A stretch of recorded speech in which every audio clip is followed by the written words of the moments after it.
Halo sobat, jumpa lagi bersama saya Ayu Mahilda, mahasiswa dari STAI Ibnu Sina Batam. Nah, hari ini saya akan mendatangkan bintang tamu kami dan beliau tuh juga satu universitas dengan saya, yaitu namanya Ahmad Zarkasi. Nah, sedikit biografi tentang Ahmad Zarkasi. Beliau ini mahasiswa yang aktif organisasi. Yang pertama ada Wakil Ketua LDK, yaitu Lembaga Dakwah Kampus. Nah, yang kedua, dia juga aktif dalam Ketua Umum KIP Kuliah STAI Ibnu Sina Batam.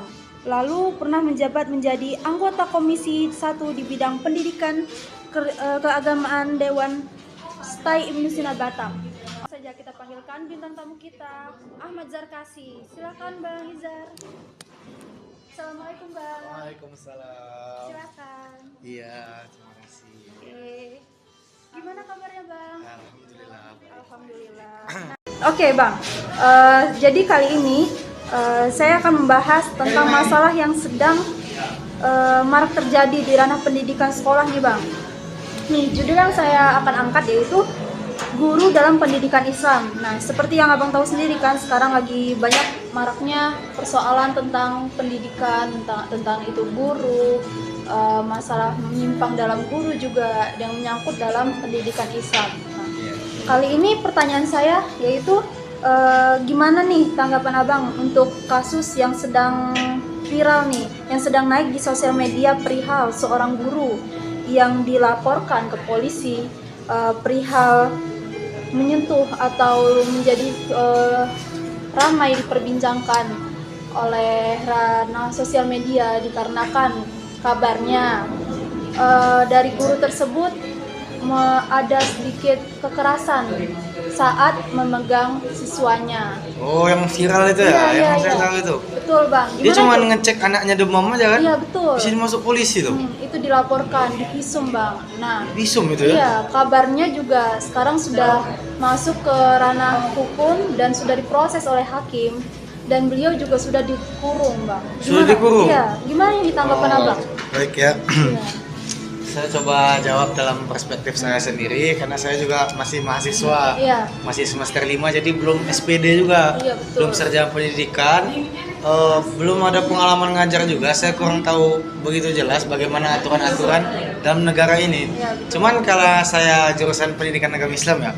Pendidikan agama Islam sebenarnya itu kan bukan termasuk tindak kekerasan. Iya. Kan diduga anaknya itu kan memang karena demam, mungkin lemas kan. Nggak mungkin gurunya tiba-tiba memegang gini. Itu ada dasar apa yang sampai saya juga bertanya-tanya ini, ada dasar apa yang sampai dilaporkan ke polisi loh karena ngecek anak demam aja. Iya. Itu karena ada bekas memar atau apa kita nggak tahu, cuman ini saya berada di pihak guru sebenarnya. Saya berada di pihak guru karena ketika orang tua mengantarkan anaknya itu ke gerbang sekolah, maka itu termasuk akad berbeda tanggung jawab. Kalau di rumah itu tanggung jawabnya tentu orang tua.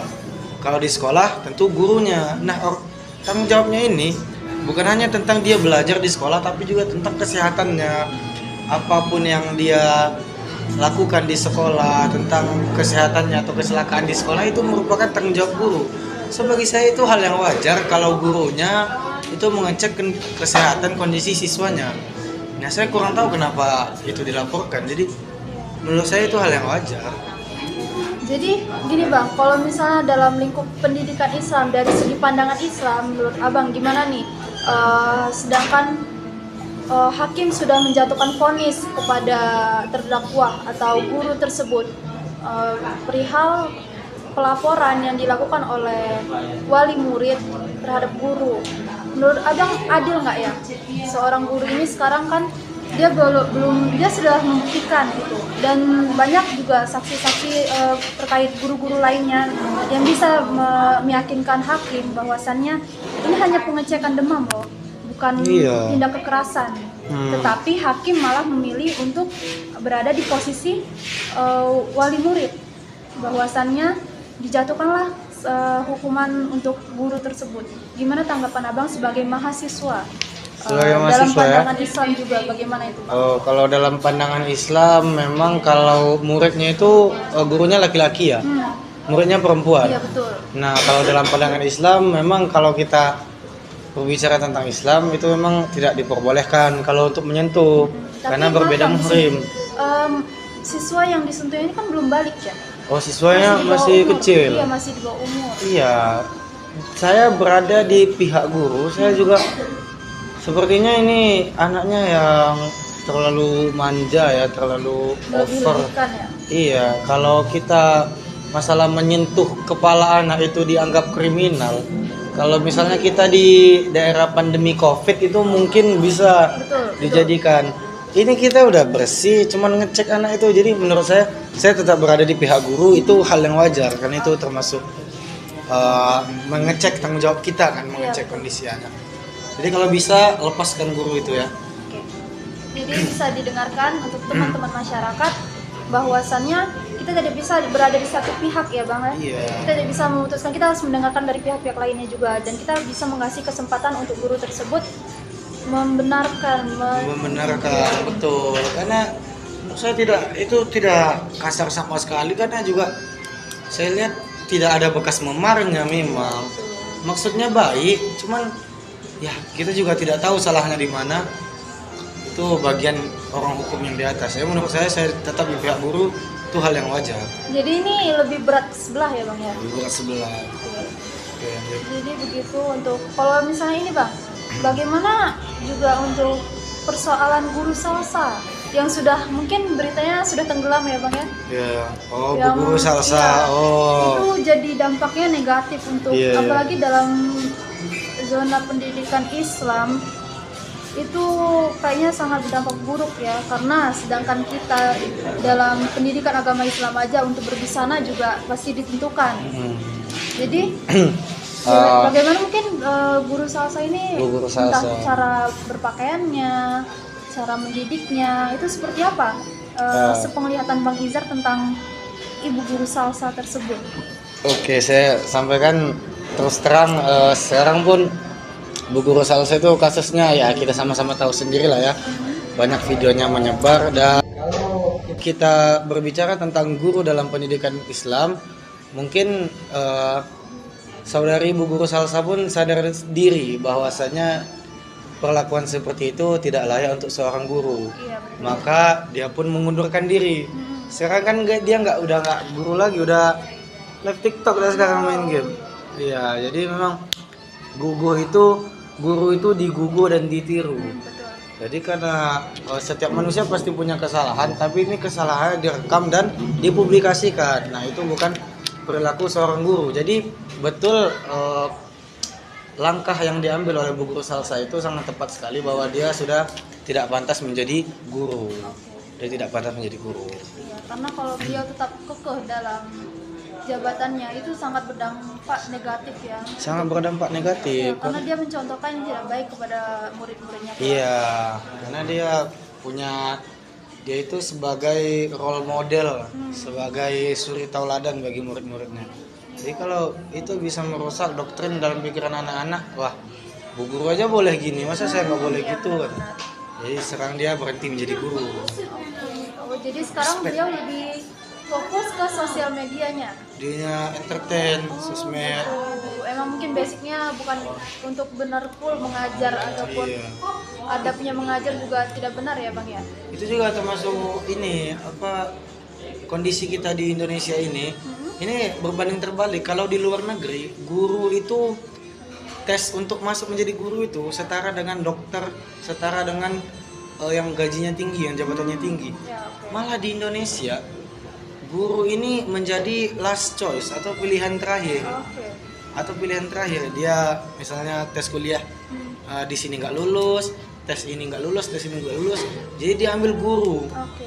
Guru ini merupakan sesuatu yang bisa mengubah sumber daya manusia kita. Jadi harusnya di Indonesia ini saya lihat aneh juga ya. Itu real, itu hal terjadi. Kalau di luar negeri gaji guru itu paling tinggi loh. Oh, berarti secara tidak langsung Abang menyatakan bahwasannya profesi seorang guru itu sedang menjadi pilihan, bukan tujuan utama gitu ya? Iya, itu sebagai pilihan terakhir ya, karena di Indonesia memang kita tahu guru itu tugas yang mulia, tugasnya mengajar dan mendidik. Tapi karena yang menjadi guru ini adalah orang-orang yang gagal di bidangnya masing-masing, akhirnya dia tidak tertuju setulus hati untuk menjadi guru. Oke. Akhirnya banyak lahirlah guru-guru yang tidak profesional Iya betul. di negara kita Indonesia ini. Karena itu tadi ya, guru juga dipandang rendah kan, digaji kecil juga. Iya benar. Karena itu ini nambah ya. Ya silakan Bang. Jadi juga perlunya penting dan sangat penting ya Bang. Jadi sebagai seorang guru itu bukan hanya fokus mengajar, tapi juga ada berpakaian, berperilaku, kesehariannya juga harus diperhatikan gitu ya Bang. Iya. Karena ya seperti yang Bang bilang tadi, guru itu kan dicontoh, digugu dan ditiru. Dan ditiru. Jadi emang kesehariannya pun adabnya juga harus baik, cara berpakaiannya juga harus baik, maupun mengajarnya ya. Oke, jadi kita nggak hanya fokus dengan cara guru mengajar, tetapi kali ini kita juga harus fokus kepada kan sekarang era globalisasi semakin maju ya Bang.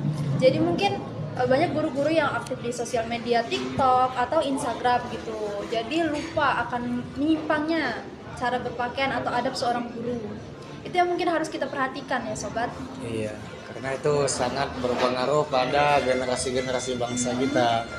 Nah, anak kecil itu kan seperti kertas putih kan. Iya betul. Dia tidak tahu yang ini yang benar, yang ini yang salah, yang penting asik aja. Jadi itu sangat berpengaruh. Tapi respect kepada Bu Guru Salsa, sekali lagi dia mengundurkan diri. Dia pun sadar akan dirinya bahwa dia belum layak untuk menjadi seorang guru. Oke. Oke, ini ya Bang, pertanyaan terakhir nih kita sobat.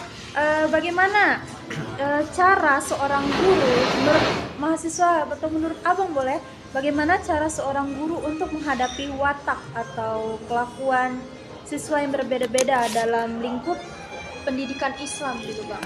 Gimana Bang? Tolong. Bagaimana mengumpulkan siswa yang berbeda? Ya. Kita itulah dikatakan kenapa guru ini merupakan pahlawan tanpa tanda jasa. Karena apa? Kalau dokter itu dia fokus di bidang kesehatan. Kalau montir itu dia fokus di bidang otomotif. Hanya satu fokusnya dalam profesi. Cuman kalau guru, dia satu orang harus bisa mendidik, harus bisa mengatur 40 bahkan 50 pribadi yang berbeda-beda. Yang berbeda mulai dari wataknya, mulai dari sikapnya, mulai dari cara belajar, kapasitas otak anak itu harus dinetralkan oleh seorang guru. Jadi bagaimana seorang guru mengajar atau mendidik siswa yang berbeda-beda? Tentu kalau kapasitasnya yang berbeda-beda, cara mengajarnya beda-beda juga. Nah, tidak bisa. Jadi kalau walaupun kapasitas murid itu berbeda-beda, itu tergantung pengalaman dan latar belakang dia dari orang tuanya. Kita mengajarnya tetap harus adil. Adil apa itu adil? Adil itu menempatkan sesuatu pada tempatnya. Jadi tidak harus sama.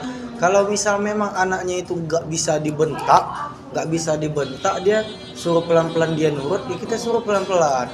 Kalau dia memang nggak bisa disuruh pelan-pelan, harus dibentak, ya harus dibentak.